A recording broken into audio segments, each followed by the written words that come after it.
Hay miedos que nacen de historias antiguas, de casas abandonadas, de cosas que no podemos explicar. Pero existe otro tipo de miedo, uno que no necesita fantasmas ni sombras, mucho menos leyendas. Un miedo que millones de personas sienten cada vez que salen de casa, sin saber con certeza si volverán. Porque en algunos lugares el peligro no se esconde en la oscuridad, vive en lo cotidiano, en noticias breves, en nombres que aparecen un día y desaparecen al siguiente. Este iceberg no habla de lo paranormal, habla de realidades que ocurren a plena luz del día. Y mientras más descendemos, más difícil se vuelve ignorar algo incómodo, que el verdadero terror no siempre es lo desconocido, sino aquello a lo que ya nos acostumbramos como sociedad.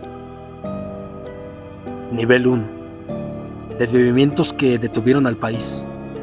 La primer capa del iceberg es también la más visible y al mismo tiempo la más normalizada. Personas que pierden la vida de forma violenta en espacios que deberían ser seguros. Calles, negocios, incluso lugares de trabajo.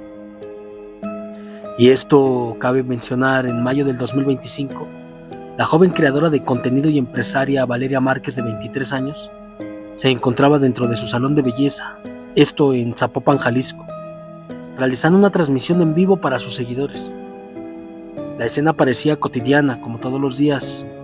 Respondía a comentarios, mostraba productos y hablaba con normalidad frente a la cámara. Minutos después, un hombre entró al local y en cuestión de segundos Valeria perdió la vida durante la transmisión. El video se detuvo abruptamente, pero el impacto se expandió por todo el país, no solo por la violencia del hecho, sino por lo que representaba. E incluso un espacio cotidiano, en pleno horario habitual y laboral, y frente a cientos de testigos en línea, podía convertirse en un escenario de tragedia. Ese momento dejó una pregunta difícil de ignorar. Si algo así puede ocurrir mientras alguien simplemente trabaja, ¿qué tan segura es realmente la vida diaria? Aunque este nivel parece el más duro, apenas estamos en la superficie. Nivel 2. Reclutamiento. Cuando la esperanza se convierte en trampa. Más abajo del iceberg, la violencia no llega con ruido, sino con promesas. Ofertas de empleo bien pagado, mensajes en redes sociales, propuestas que parecen oportunidades reales para jóvenes que buscan ayudar a su familia. El caso de Pablo Joaquín Gómez Orozco, de 17 años, mostró esta realidad. Salió de su casa con la intención de trabajar tras recibir una propuesta laboral. Tiempo después, él logró enviar un mensaje a sus familiares diciendo que estaba retenido y pidiendo ayuda para regresar. Las investigaciones posteriores apuntaron a que había sido llevado a un sitio vinculado con reclutamiento forzoso por parte de un grupo criminal. Desde entonces, su paradero sigue sin aclararse por completo. Este nivel revela un miedo distinto, no el de un ataque repentino, sino el de confiar en la oportunidad equivocada y no volver jamás. Nivel 3. Extorsión. Pagar para poder trabajar. Seguimos descendiendo un poco más. Y más abajo en el iceberg aparece una violencia silenciosa, que no siempre ocupa titulares diarios, pero que transforma la vida de comunidades enteras. La extorsión. Un cobro constante que es impuesto a quienes solo intentan trabajar: productores del campo, transportistas, dueños de pequeños negocios. Uno de los casos que más resonó fue el de Bernardo Bravo, un productor limonero en Michoacán y representante de agricultores en su región. Bravo había denunciado públicamente las presiones económicas y amenazas que enfrentaban quienes se negaban a pagar cuotas ilegales.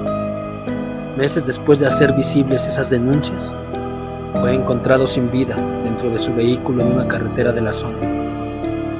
Su desvivimiento generó temor inmediato entre otros trabajadores del campo, muchos de los cuales dejaron de denunciar por miedo a sufrir el mismo destino. Aquí, el mensaje no necesita palabras. Cuando trabajar implica arriesgar la vida, el miedo deja de ser excepción y se vuelve rutina. Nivel 4. Trata de personas. Cuando la oportunidad es una mentira. Más profundo aún, la violencia cambia otra vez de forma. No comienza con amenazas, sino con esperanza. Ofertas de empleo en zonas turísticas, promesas de sueldos altos, contactos hechos por redes sociales. En Quintana Roo, durante el 2025, autoridades detectaron varios casos de jóvenes reclutadas con engaños laborales que terminaron en situaciones de explotación. Una de esas víctimas, una mujer de poco más de 20 años, viajó creyendo que trabajaría en una hotelería. Al llegar, sus documentos fueron retenidos. La mantuvieron vigilada y la aislaron de cualquier contacto con su familiar, con el entorno. Su rescate ocurrió meses después tras una denuncia anónima. Pero el daño ya estaba hecho, porque en este nivel del iceberg, el terror no llega con violencia visible, llega disfrazado de una oportunidad. Nivel 5. Desaparición. El silencio que no termina. En el fondo del iceberg ya no hay ruido, no hay advertencias, no hay explicaciones claras, solo silencio o silenciados. México acumula miles de personas no localizadas a lo largo de los años, dejando a familias enteras buscando respuestas que a veces nunca llegan. Detrás de cada ficha de búsqueda hay una historia interrumpida, habitaciones que quedaron vacías, teléfonos que nunca volvieron a sonar y familias enteras que transformaron el dolor en una búsqueda que puede durar toda la vida.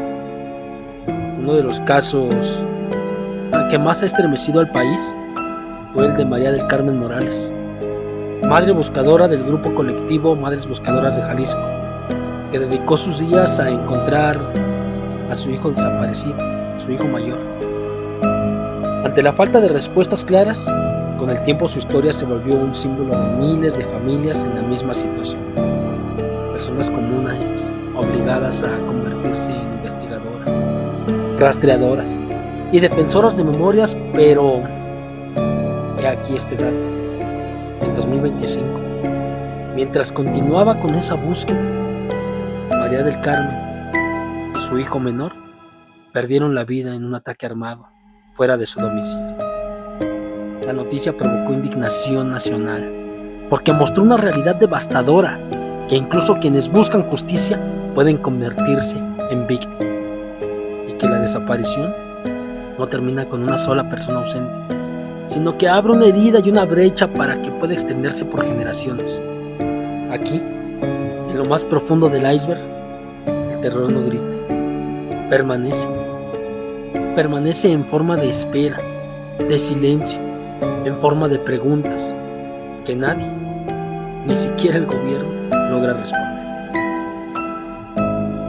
Y bien, después de recorrer este iceberg, queda una sensación difícil de ignorar. El miedo más profundo no siempre viene de lo desconocido, sino de lo cotidiano, de historias reales, de noticias breves, de nombres que podrían ser cualquiera, tú o yo, y en ocasiones ni siquiera las posiciones de poder logran ofrecer protección absoluta. Casos como el de Carlos Manzo, relacionado con estructuras de gobierno y envuelto en hechos violentos que sacudieron la opinión pública, recordaron a muchos una idea inquietante, que la sensación de inseguridad puede alcanzar incluso a quienes parecen estar más resguardados. Tal vez el verdadero terror no sea solo la violencia, sino el momento en que comenzamos a verla como algo normal, como parte del día a día. Porque cuando el horror se vuelve costumbre, el silencio ocupa su lugar. Y ese silencio es quizá la parte más profunda de todas. Yo soy Alex Cortés, esto es Con el Miedo en la Sangre.